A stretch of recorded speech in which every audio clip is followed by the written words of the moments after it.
Welcome to Newsday, reporting live from Singapore. I'm Karishma Vaswani. The headlines. In Afghanistan, the Taliban announced their new government. None of the cabinet officials are women, and their new prime minister is on a UN terrorism sanctions list. Earlier, the group fired warning shots on the streets of Kabul as hundreds took part in protests condemning the Taliban and criticising Pakistan. This is the biggest challenge to the Taliban's authority that we've seen so far, and it's not coming from a militia force. It's coming from peaceful protesters, from both women and men. President Biden tours New York and New Jersey, seeing the damage caused by Hurricane Ida's flooding and using it to sound the alarm on climate change. Struggling to remember their letters, how India's school children have been hit hard by the COVID pandemic.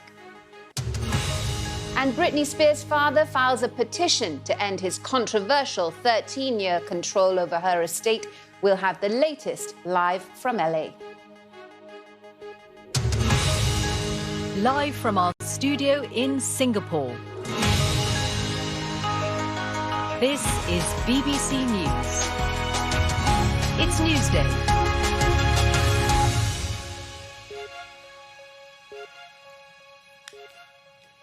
Hello and thanks for joining us. Our top story today, the Taliban have announced an interim government. It comes more than 3 weeks after they ousted the Afghan president and took control of most of the country.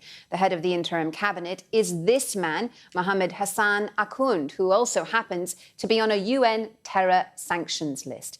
Today, hundreds of protesters, many of them women, took to the streets of the capital, Kabul. They were met with warning shots from the Taliban. Sekunder Kermani reports from Kabul.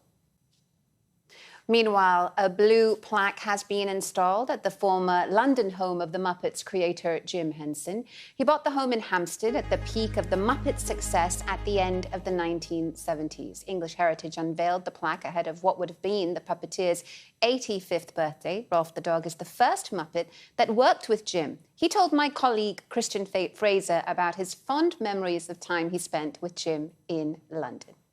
You know, we love to take walks together in Hampstead, you know, especially the Heath. We often shared a new leash on life. Occasionally, afternoon tea at Egerton House. He'd have the scones and clotted cream, and, well, I'd watch. Lactose intolerant. Christian has all the fun, doesn't he? I'm going to have to complain to my producers and editors about that. That's it for us on Newsday. Thanks so much for joining us. Do stay with BBC News.